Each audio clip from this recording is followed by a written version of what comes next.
Love yourself is one of the most repeated phrases in personal development therapy and contemporary psychology. But most people misunderstand it. It's not ego, it's not arrogance, and it's not blind positivity. Real self love requires radical honesty, accountability, and integrity. And it requires an integration of the parts of yourself that you've either been hiding or the parts of yourself that have been hidden from your subconscious, from your conscious mind, from you. Hi, I'm Dr. Jo Messenger. Thanks for tuning in. For over 40 years, I've been helping people to rise from adversity and to step into the power that they forgot they had. So let's continue that in this video. Let's break down the deeper truth behind healing, shadow work, and why your external results reflect your internal patterns. Most people misunderstand what it means to love yourself. They think that loving yourself means feeling good all the time, thinking positively, boosting your confidence, having a strong sense of self. But that's not self-love, that's self-image. Real self-love is far more confronting than that.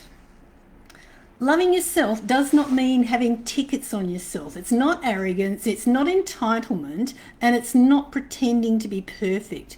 Because if you're only loving the parts of yourself that look good, you're not whole.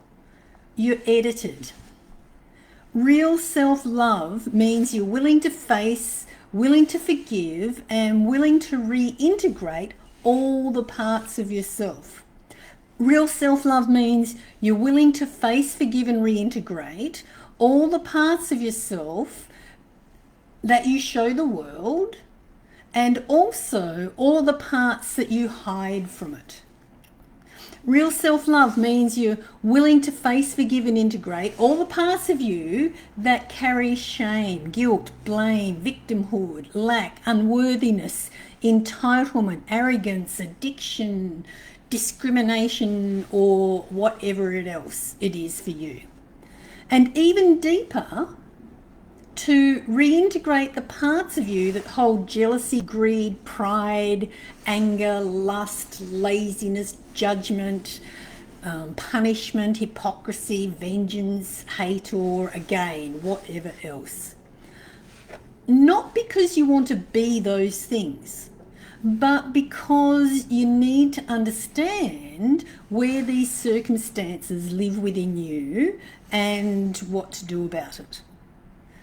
The hard truth that most people avoid is that everything you see in someone else exists in you. The qualities you admire in someone else, they're in you. The behaviors that you judge in someone else, they are also in you. And the things that horrify you so much that you say, that's not me, that's usually what's buried in the deepest of the deep parts of your subconscious. Not expressed, but suppressed.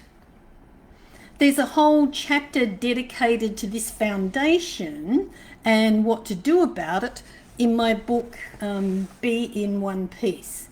You can get it from my website or from all the usual places you buy your books from.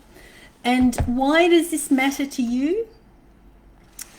This matters because what you suppress doesn't disappear. What you suppress gets stored. It gets stored in your body, it gets stored in your nerve system, and it gets stored in your biochemistry.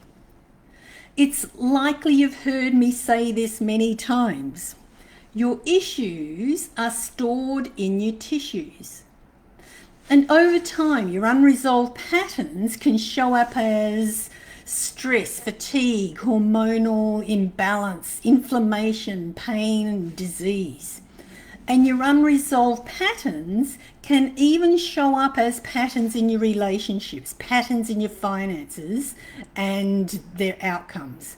because what's internal eventually becomes external. And this is where most people get uncomfortable. But you and I, we've got a good track record together, so stay with me. It's everyone's personal responsibility. It's yours and my personal responsibility to resolve these hidden issues inside of ourselves, preferably without self-punishment. Taking responsibility doesn't mean blaming yourself harshly for your mistakes and your transgressions. It means acknowledging, I have patterns I need to understand. It means taking responsibility and acknowledging your patterns, even if you were hurt, even if you were betrayed, even if life hasn't been very fair. You and I, we have a good track record together, so continue to stay with me.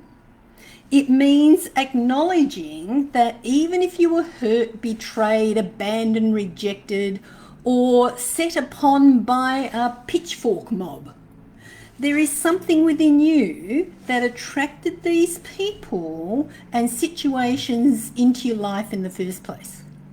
There's still something consciously or unconsciously within you that needs to be seen, needs to be understood, and needs to be reintegrated. Why do people avoid this work? People who have abandoned their path of self-mastery, people who have abandoned their path of self-mastery, their soul path and their soul contracts that they signed off on with the agreement and in the presence of their higher council of 12 before they came into this current life. Avoid this work because it's easier to. They avoid this work because it's easier to blame others. It's easier to stay in victimhood. It's easier to focus on external problems, to stay busy, to stay distracted, or to simply let the clock run out. It's easier to do those things than it is to sit within yourself and say, what am I not seeing about me? But here's the hard truth no one talks about. Avoidance has a cost because what you don't face runs your life from the background.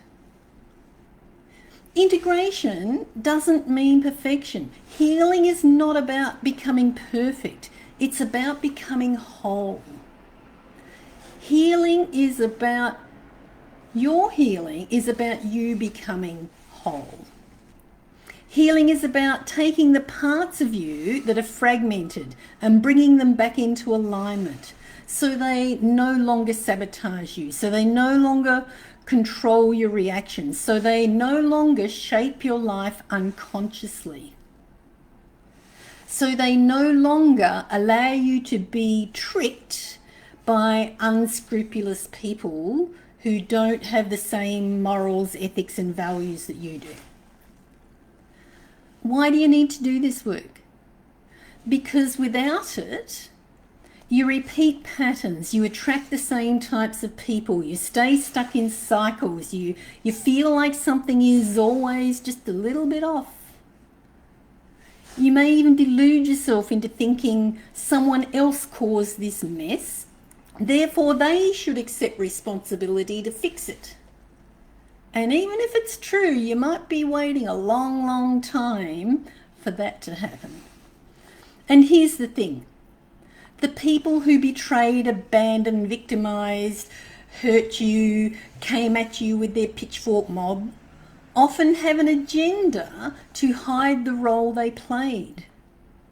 The people who betrayed, abandoned, victimized, or hurt you often try to make everything your fault. What your perpetrators do or don't do is none of your business. If they choose to grow or not is none of your business.